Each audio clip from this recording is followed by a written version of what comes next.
I used to believe my marriage was strong, maybe not perfect, maybe not exciting every single day, but strong. For 7 years, Olivia and I built a life together.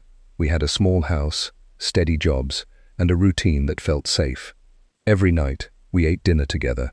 Every weekend, we watched movies on the couch. At least, that was what I thought. Looking back now, I wonder if I was the only one living inside that marriage. The night everything changed started like any other. Rain tapped softly against our bedroom window. I was lying in bed beside Olivia, scrolling through my phone. She was reading a book. The room felt peaceful. Then her phone rang. I glanced at the screen. Ryan, her ex-boyfriend, the same man she hadn't spoken about much over the years. Her expression changed immediately. She sat up. "Ryan?" she whispered. A strange feeling settled in my stomach. She answered the call. "Hello?" I couldn't hear his voice, but I could hear hers. "Slow down. Pause." "What happened?" Another pause. Okay, calm down." I sat up. Everything about her tone felt different, concerned, urgent, personal. After a few minutes, she ended the call. I looked at her. "What happened?" She sighed. "It's Ryan. I already knew that. What about him?" She looked away. "He's not doing well." I frowned. "What does that mean?" "He says he's having a breakdown." I didn't know what to say. Part of me felt sorry for him. Another part wondered why he was calling my wife in the middle of the night. Olivia stared at her phone. "He sounds really bad." I crossed my arms. "Doesn't he have friends?" "I don't know." "Family?" "I don't know." I waited. Then I asked the question that had been bothering me. "Why is he calling you?" She hesitated. That tiny pause bothered me more than it should have. "He said I'm the only person who understands him." The answer made my stomach tighten. I forced a smile. "That sounds like something he should tell a therapist." She didn't smile back. "He needs help, Ethan." I nodded slowly. "Then tell him to get help." She stood up. I looked at her. "Olivia?" She grabbed her jacket from the chair. My heartbeat suddenly sped up. "You're not serious." She avoided my eyes. "I just want to make sure he's okay." I sat up straighter. "At midnight?" He sounded desperate. "That's not your responsibility." Her jaw tightened. "I can't just ignore him."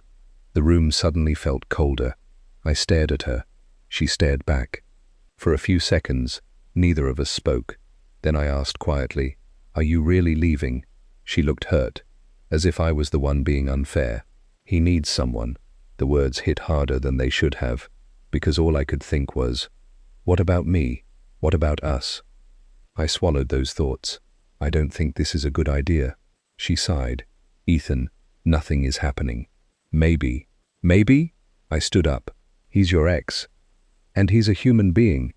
The argument wasn't loud. That somehow made it worse. Everything felt calm on the surface, but underneath, something was cracking. Finally, she walked toward the door. "I'll be back soon." I didn't answer. A few moments later, I heard the front door close. Then silence. I stood in the middle of the bedroom, alone. The empty side of the bed stared back at me. I told myself I was overreacting. She was just helping someone, that was all. At least, that's what I kept repeating. But the longer I sat there, the harder it became to believe. Midnight became 1 in the morning. 1 became 2. 2 became 3. Every hour felt heavier. Every minute felt longer. I checked my phone more times than I could count. Nothing. No messages. No calls. No updates. Just silence. At 4 in the morning, I finally heard a car outside. I walked to the window. Olivia stepped out. She looked exhausted. When she entered the house, she froze after seeing me awake. "You didn't sleep?" I laughed bitterly. "Did you?" She looked away. "I was helping him." I nodded. Of course she was. We barely spoke after that. She showered and went to bed. I stayed awake, staring at the ceiling, thinking, questioning, wondering. For the first time in 7 years, I felt like a stranger inside my own marriage. The next afternoon, I met my best friend Marcus for coffee. He immediately noticed something was wrong. "You look terrible." I forced a laugh. "Thanks." He leaned forward. "What happened?" I told him everything, the phone call, the argument, the late-night visit, the empty bed. When I finished, Marcus sat silently for several seconds. Then he asked one question, one simple question. a question I couldn't stop thinking about afterward. He looked directly into my eyes and said, "Ethan, why does another man get your wife's midnight attention while you sleep alone?" I opened my mouth, but no answer came out. Because for the first time, I didn't have one. And deep down, I was afraid of what that meant. Marcus's question followed me everywhere, even at work, even in the shower, even when I was lying awake beside my wife. Why does another man get your wife's midnight attention while you sleep alone? I wanted to forget it. I wanted to believe I was overthinking, but the next few weeks made that impossible. Ryan never really left our lives. In fact, it felt like he was becoming a bigger part of them. Almost every few days, Olivia's phone would light up with his name. Every time, her face changed. Every time, she dropped whatever she was doing. And every time, there was another excuse. He's having a rough day. He just needs someone to talk to. He's struggling right now. At first, I tried to be understanding. I truly did. But patience becomes painful when it is never returned. One Friday evening, I came home early from work. I was excited. Olivia and I had planned a dinner date, our first real date night in months. I even bought flowers on the way home. When I walked through the front door, the house was empty. The flowers suddenly felt stupid in my hands. I checked my phone. There was a text message. "Sorry," Ryan called. "Something happened. We'll do dinner another night." I stared at the screen. No explanation. No apology beyond that single sentence. Just Ryan, again. I dropped the flowers into the kitchen trash. For the first time, anger replaced disappointment. When Olivia returned that night, I was waiting. "How's Ryan?" She looked surprised. "What? You spent our date night with him." Her shoulders tensed. "He needed help." I laughed. A short, bitter laugh. "He always needs help." "That's not fair." "No?" She crossed her arms. "You're acting jealous." The word hit me like a slap. Jealous. As if I was some insecure husband imagining things. As if I wasn't watching my marriage slowly disappear. "I'm your husband, Olivia. And you're making this a bigger issue than it is." I shook my head. "No. You're making it smaller than it is." For a moment, neither of us spoke. Then she walked away. Just like that. Argument over. Or at least over for her. For me, it stayed alive. Growing a little larger every day. A week later, things got worse. I woke up in the middle of the night. The bed beside me was empty. Again. My heart immediately started racing. I walked downstairs. The living room lights were off. The kitchen was empty. Then I heard her voice outside. Soft, gentle, comforting. I looked through the window. She was sitting on the back porch, talking on the phone, smiling. At 3 in the morning. I didn't need to ask who it was. I already knew. The next morning, I brought it up. "You were talking to Ryan last night." She didn't even deny it. He couldn't sleep. I stared at her, and neither could I. For the first time, guilt flashed across her face. But it disappeared quickly. I was only helping. Those 3 words. I was only helping. They became her answer for everything. Weeks passed. The distance between us kept growing. We still lived in the same house, but it no longer felt like we were living the same life. One evening, I noticed her smiling at her phone, a smile I hadn't seen directed at me in months. My chest tightened. "Something funny?" She quickly locked the screen. "Just a message. From Ryan." I didn't even need to ask. The silence told me enough. That night, after she fell asleep, I sat alone in the living room. I hated what I was becoming. Suspicious, paranoid, distrustful. But I hated feeling blind even more. A few days later, the truth finally cracked through. Not completely, just enough. We were watching television together when Olivia left her phone on the coffee table. A notification appeared. Ryan. I wasn't trying to snoop. At least that's what I told myself. But my eyes moved before my conscience could stop them. The message preview appeared on the screen. "I don't know what I'd do without you. You're the only person who still cares." My stomach dropped. A second message followed. "Talking to you feels like home." I felt frozen. The words weren't romantic. Not directly, but they weren't normal either. Not for an ex. Not for a married woman. Not for boundaries that were supposed to exist. Olivia walked back into the room. The moment she saw my face, she knew. "What?" I pointed at the phone. Her expression changed. Immediately, defensive. "What were you doing?" I laughed in disbelief. "That's your concern?" "But you shouldn't be reading my messages." I stood up. "You shouldn't be having conversations like that. They're just messages." "Really?" "Yes." I shook my head. "No, Olivia, they're not." She grabbed her phone. "You're twisting this." "I'm twisting it." My voice rose for the first time. "I've watched you cancel plans. Ignore me. Leave in the middle of the night. Prioritize him over your own marriage.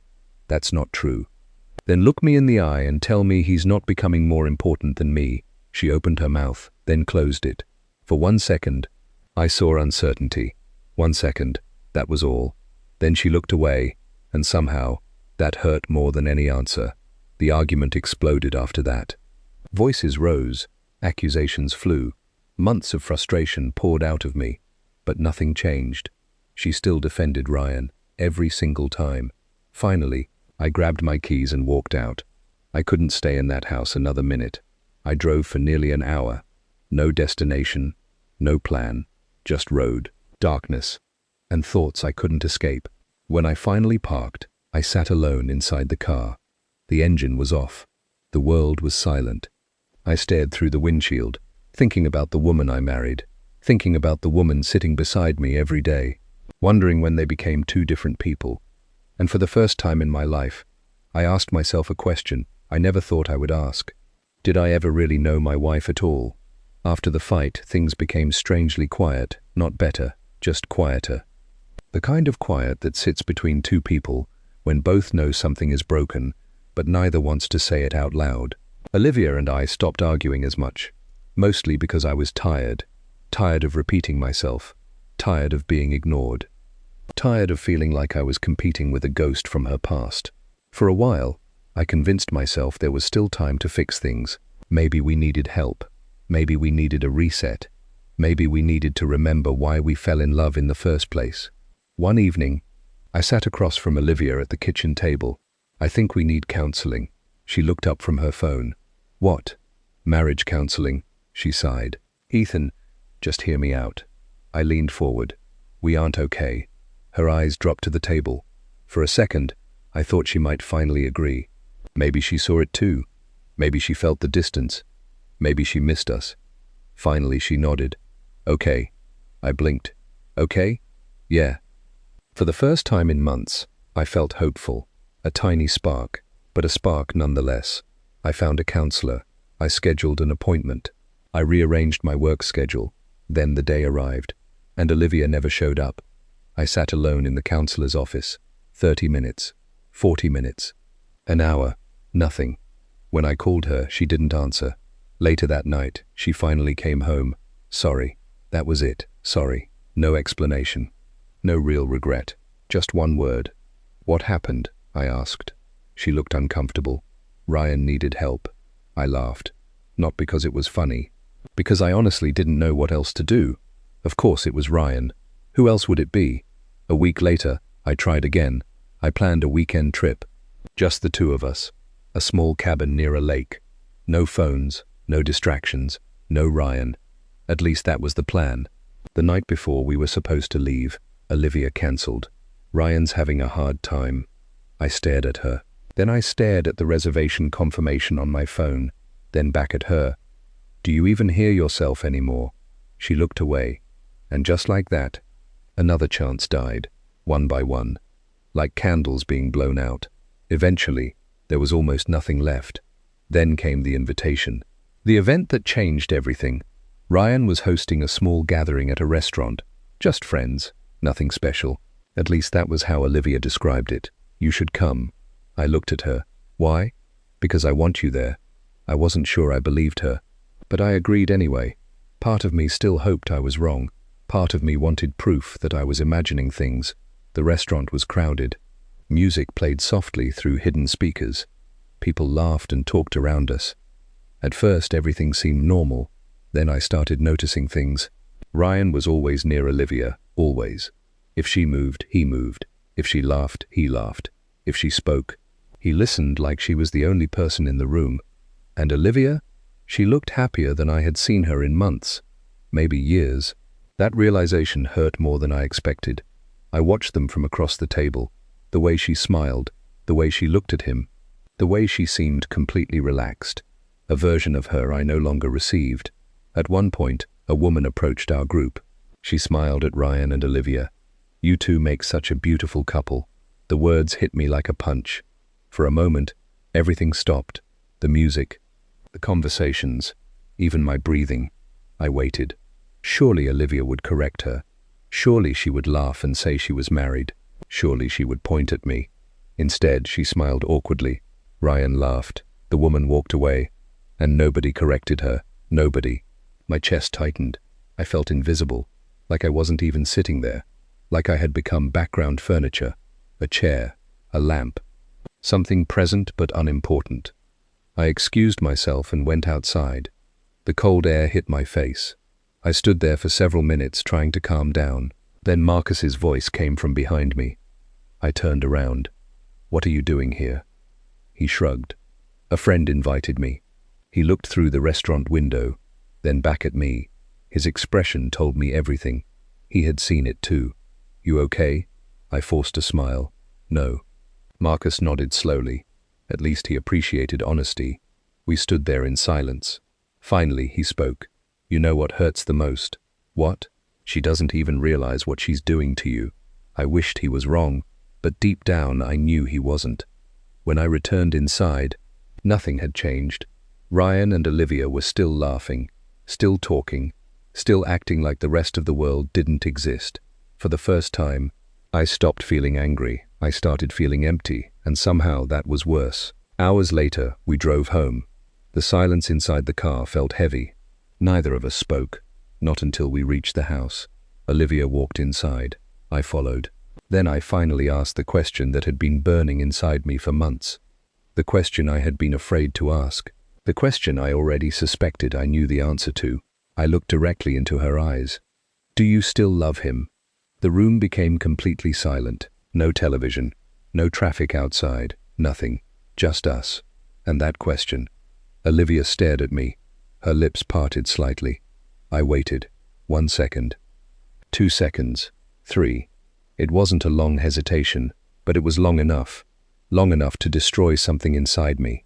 Long enough to tell me everything I needed to know. Finally, she whispered, "I don't know." I felt my heart sink. Not because she said yes, but because she couldn't say no. I nodded slowly. Then I walked past her, up the stairs, into our bedroom. I lay down on my side of the bed, staring into the darkness, listening to the silence. And for the first time since our wedding day, I realized my marriage might already be over. I just hadn't accepted it yet. After that night, something changed inside me. Not all at once, not dramatically. It was more like a slow-moving crack finally reaching the center of a piece of glass. For months, I had been trying to save my marriage. For months, I had been explaining, begging, forgiving, and hoping. And where had it gotten me? Sleeping beside someone who wasn't really with me anymore. Every day after the restaurant incident felt different. I stopped asking questions. I stopped checking her expressions. I stopped wondering who she was texting, because deep down, I already knew. One evening, Olivia walked into the living room and sat beside me. For a moment, I thought she wanted to talk. Instead, she picked up her phone. A few seconds later, it rang. "Ryan, again." She answered immediately. I muted the television. Her voice softened. "Hey." I stared at the blank TV screen, listening, waiting. 10 minutes later, she hung up. "He needs me." I almost laughed. Not because it was funny, because those words had become predictable, like a script she kept repeating. "What happened this time?" I asked. She sighed. "He's struggling." Of course he was. Ryan was always struggling, always falling apart, always needing Olivia to put him back together. I looked at her calmly. "And what about us?" Her shoulders dropped. "Ethan, no. Seriously." I turned toward her. "What about us?" She didn't answer. That silence hurt, even now, because she didn't have an answer. Or maybe she just didn't want to say it. A few days later, I received a call from Marcus. We met at a small diner after work. The moment I sat down, he looked at me carefully. "You look different." I stirred my coffee. "How?" Like you're tired. I smiled weakly. I am tired. Marcus nodded. Then he said something that stayed with me. You can't keep saving a marriage by yourself.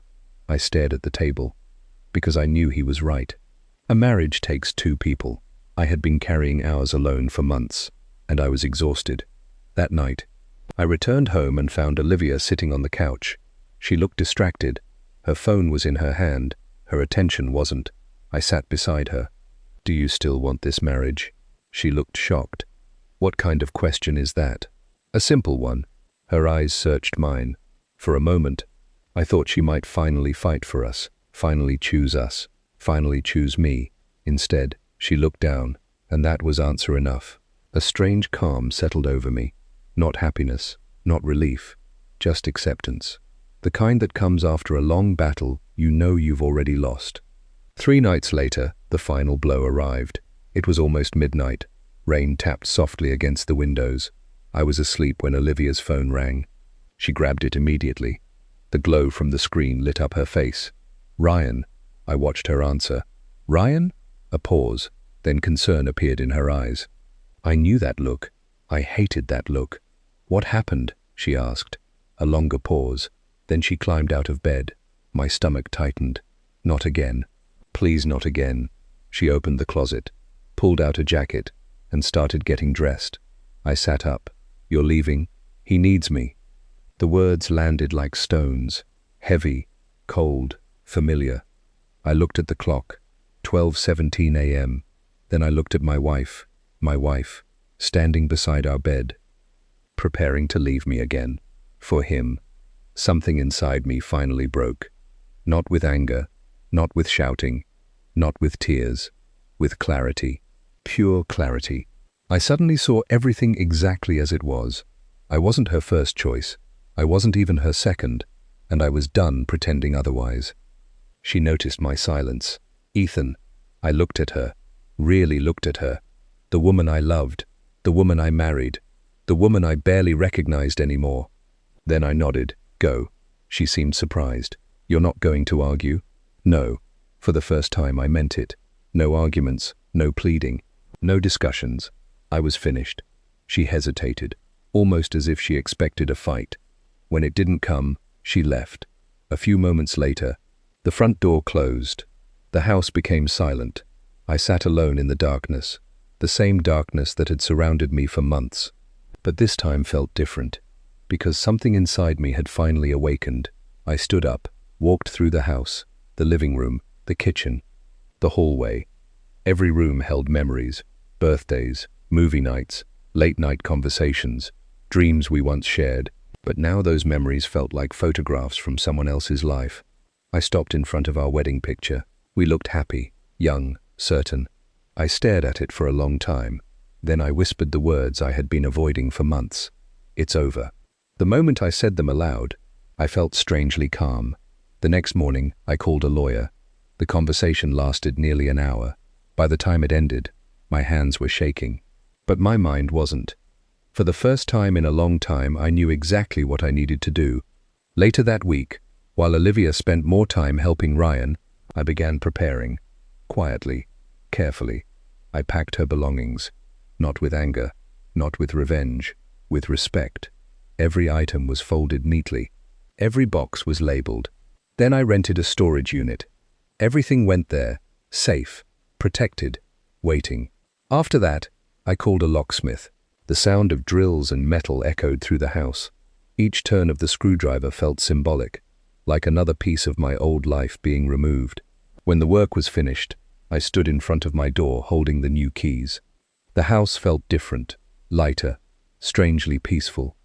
That evening, I sent Olivia a single message, just one. When you're ready to choose your future, don't come back expecting your old life to still be here. She read it, but never replied. Days passed, then nearly a week. No calls, no explanations, nothing. Part of me wasn't surprised. Then one afternoon, a notification appeared on my phone. Motion detected, front door camera. My heart slowed. I opened the live feed and froze. Standing on my front porch was Olivia, but she wasn't alone. Ryan stood beside her. Both of them looked confident, certain. as if they expected everything to be waiting exactly where they left it. Neither of them knew what was about to happen, and for the first time in months, I wasn't the one about to be surprised. I stared at the security camera feed. For a few seconds, I simply watched. Olivia stood on the front porch. Ryan stood beside her. Neither of them looked worried. Neither of them looked nervous. If anything, they looked comfortable, confident, like they were returning to a place that would always belong to them. That thought almost made me laugh, because they had no idea what was waiting on the other side of that door. I set my phone down and walked toward the front window. Without being seen, I watched them from inside the house. Olivia smiled at Ryan. Ryan said something. She laughed. The sound didn't reach me through the glass, but I could still see it. For a moment, an old pain stirred inside me, the same pain I had been carrying for months. Then it disappeared, because this time was different. This time, I wasn't waiting for her, she was waiting for me. Olivia reached into her purse, pulled out her key, and slid it into the lock.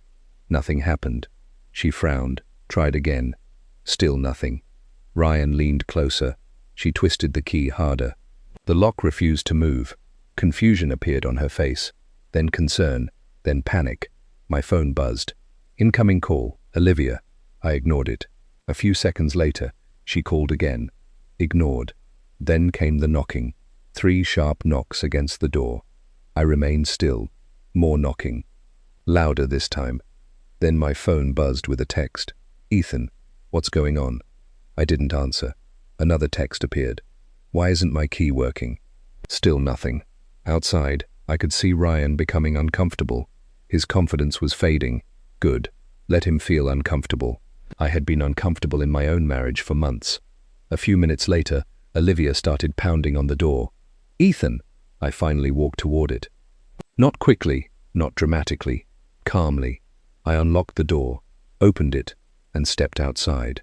The moment Olivia saw me, relief flooded her face. Then she noticed my expression. The relief vanished.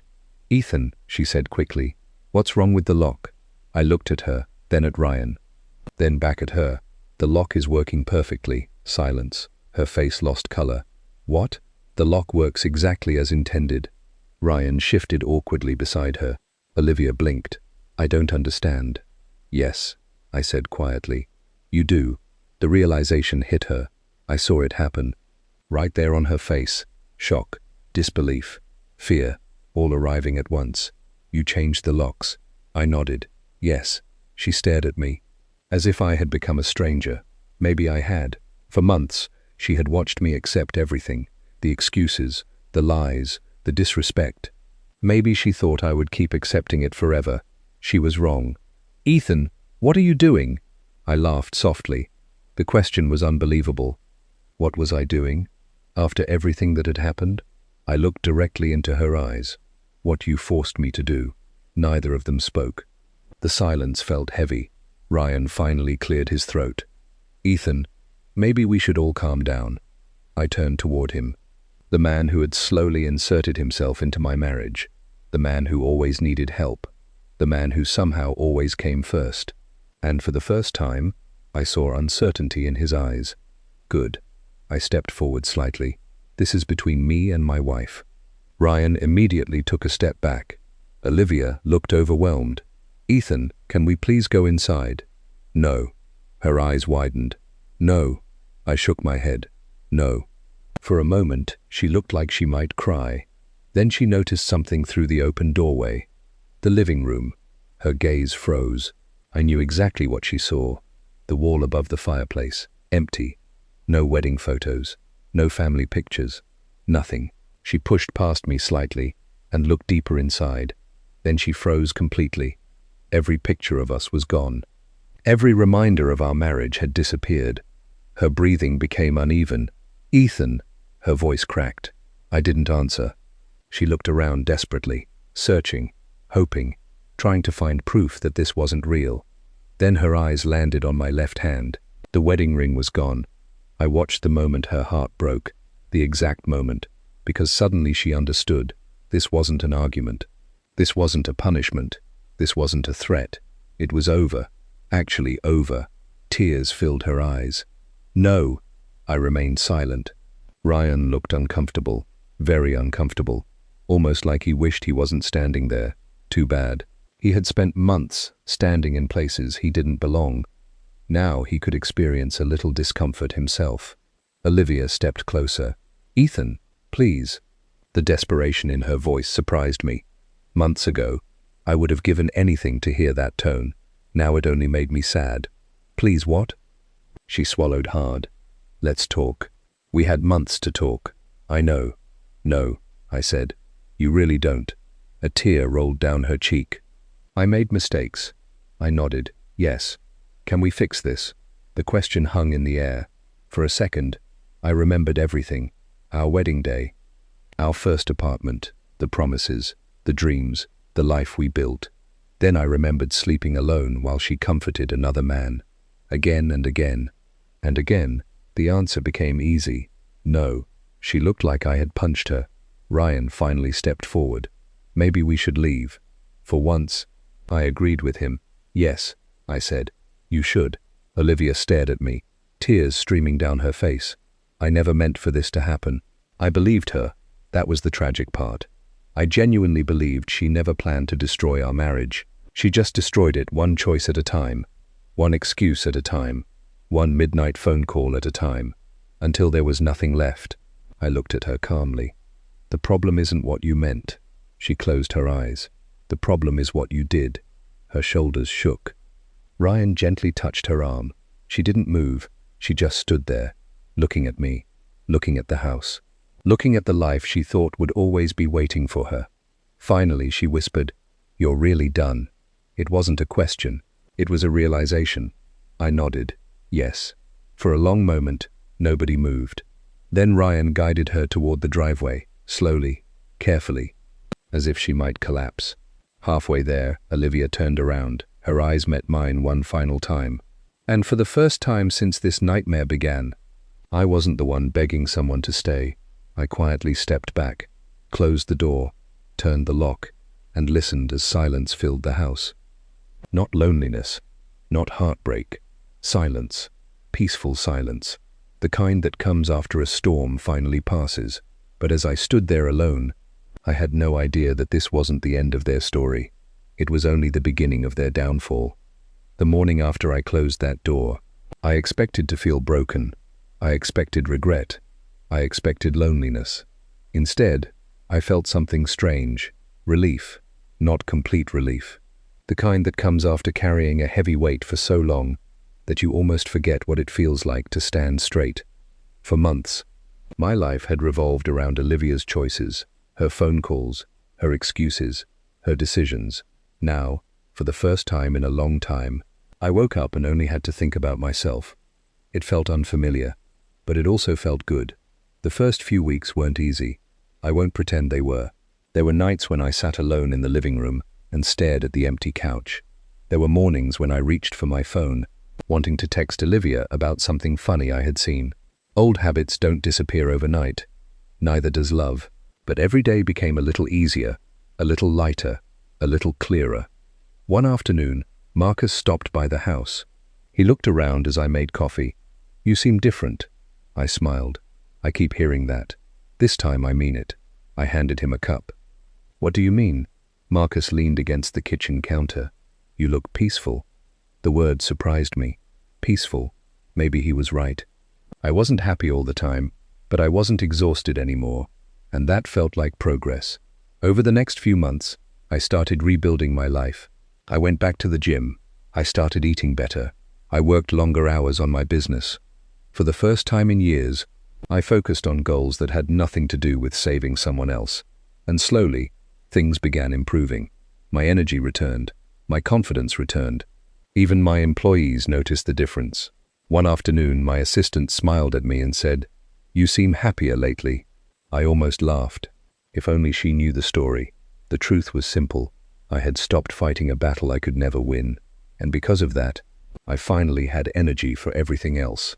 Then the first piece of news arrived, completely by accident.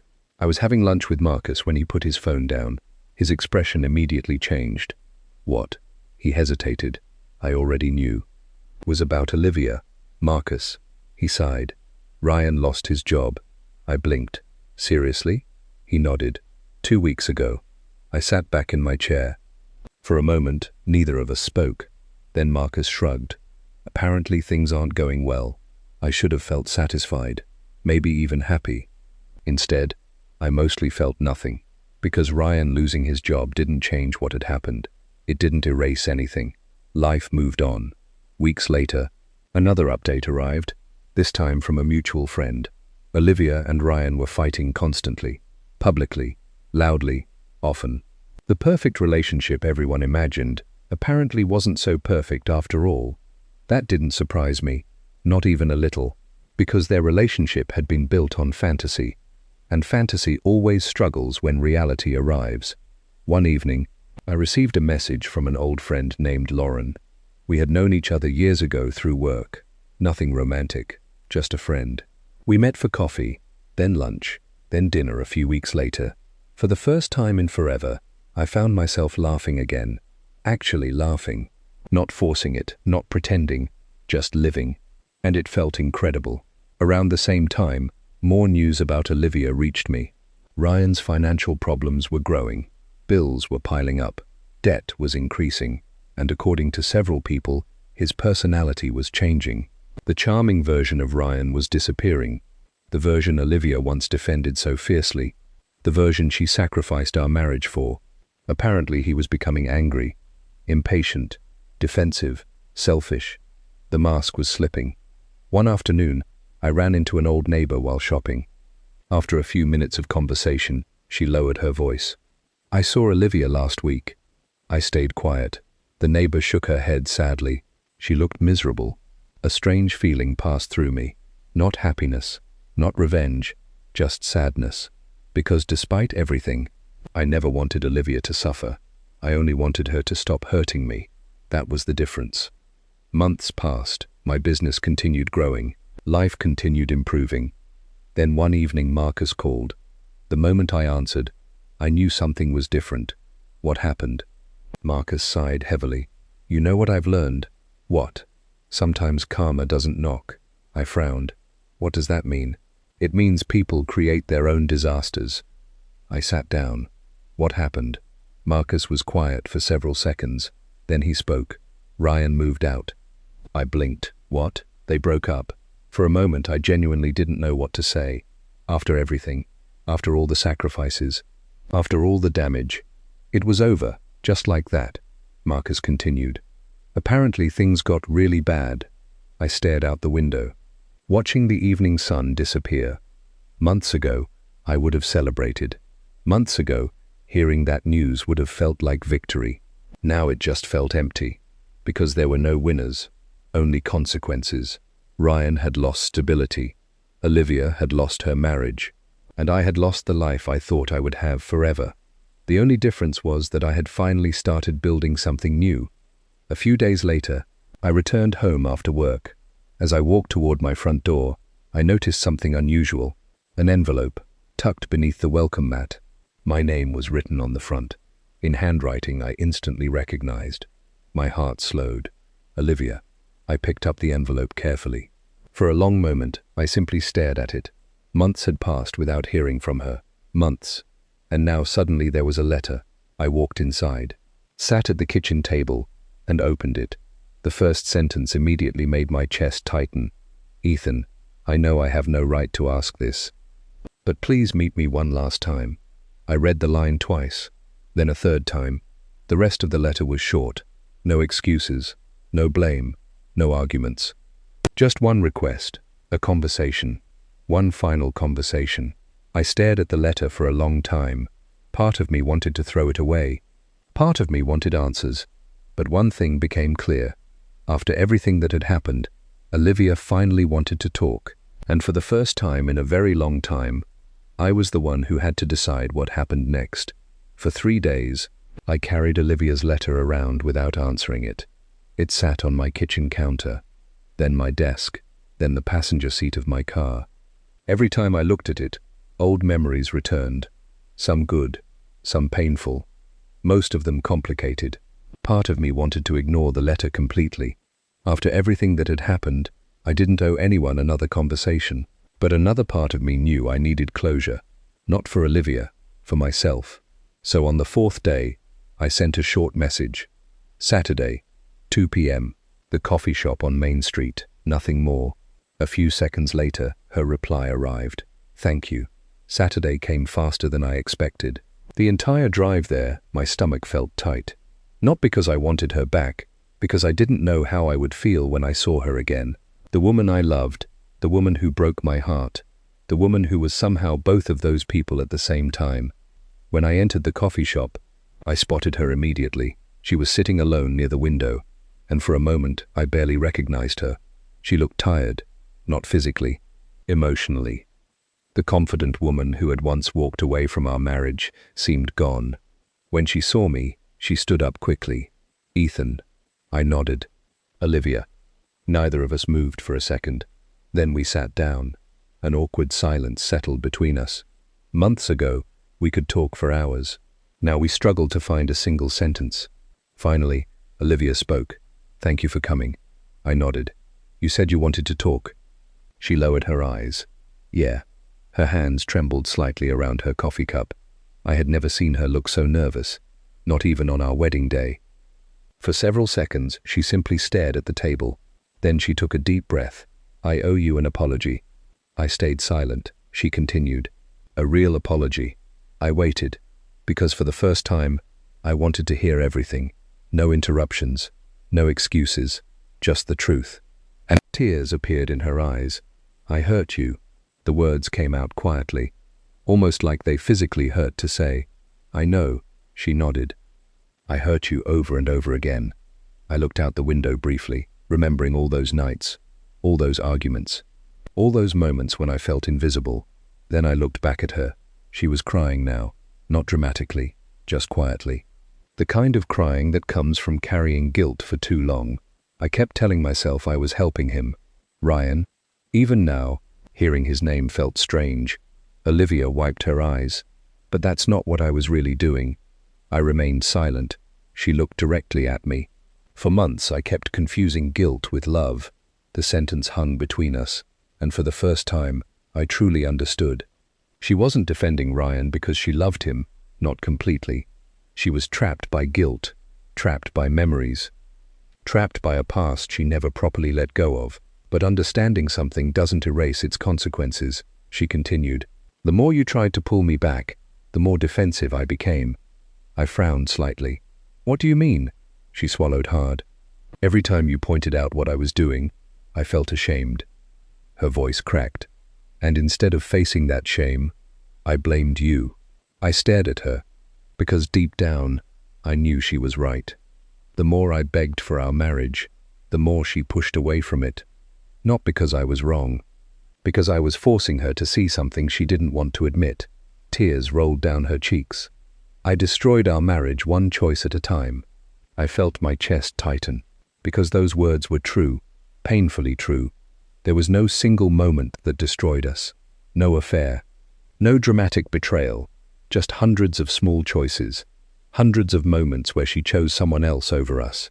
Again, and again, and again. For a while, neither of us spoke. The silence wasn't angry. It wasn't hostile. It was honest. Finally, I asked the question that had bothered me for months. When did you realize?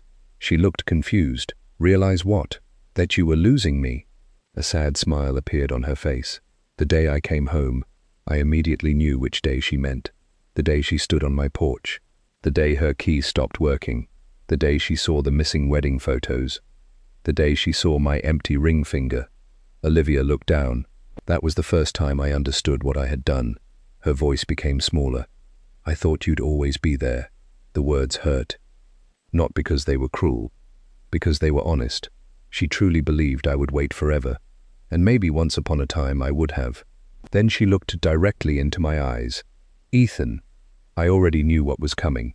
The question had been building since the moment I arrived. Her lips trembled. Can we try again? There it was. The question. The one both of us had been avoiding. My heart immediately felt heavy. Not because I didn't know the answer. Because part of me wished things had happened differently. Part of me remembered the woman I married.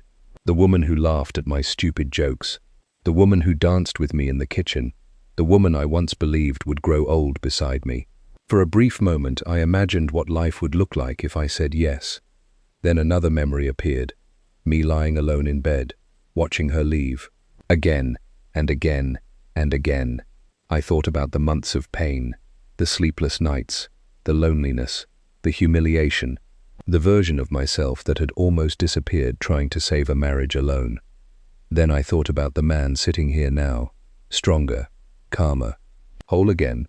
The answer became clear. Not because I hated Olivia, because I had finally learned to value myself. I looked at her quietly. She searched my face, waiting, hoping, terrified. And for the first time in months, I realized something. The woman who once had all the power was now waiting for my decision. But this wasn't about power anymore. It was about peace. I took a slow breath, then opened my mouth to answer, and everything changed. I looked at Olivia. She sat across from me, waiting, hoping, terrified of what I might say. For a long moment, neither of us spoke. The noise of the coffee shop faded into the background. The people, the conversations, the music, none of it mattered. Only this moment, only this answer.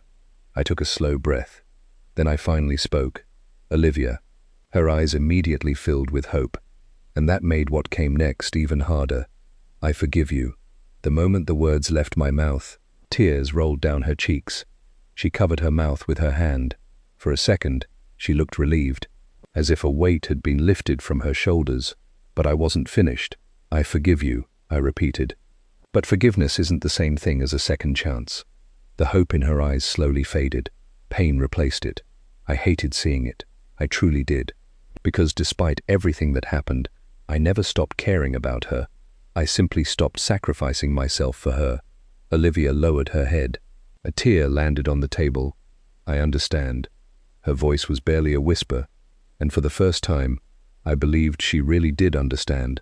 Not just my words. The consequences, the loss, the damage, all of it. I leaned back in my chair. For a moment, I searched for the right words. Then I found them. The hardest part wasn't losing you. She looked up, confused. What do you mean? I smiled sadly. The hardest part was losing myself. Silence. I continued. For months, my entire life became about keeping our marriage alive. My voice remained calm. I ignored my own pain. I ignored my own needs. I kept convincing myself that if I loved you enough, everything would work out. Olivia wiped her eyes. I could tell every word was hurting her, but they needed to be said. Then you left. I paused. And for the first time in years, I was forced to face who I had become. She looked down again, ashamed. I don't blame you for all of it, I said. Her head lifted. What? I made mistakes too. She stared at me. I continued. I should have respected myself sooner. That truth had taken a long time to learn, longer than I liked to admit, but it was true. The moment I stopped accepting less than I deserved, everything changed. My life, my confidence, my future, everything. Olivia cried quietly. I wish I could change it. I nodded. I know. Because I did know. For the first time since this nightmare began, I believed she was being completely honest. She wasn't trying to manipulate me. She wasn't trying to avoid responsibility. She was simply living with regret. And regret is a heavy thing, sometimes heavier than punishment. After a while, she took a deep breath. Is there someone else? The question surprised me. I thought about it carefully. Then I smiled. There might be someday. A tiny smile appeared on her face.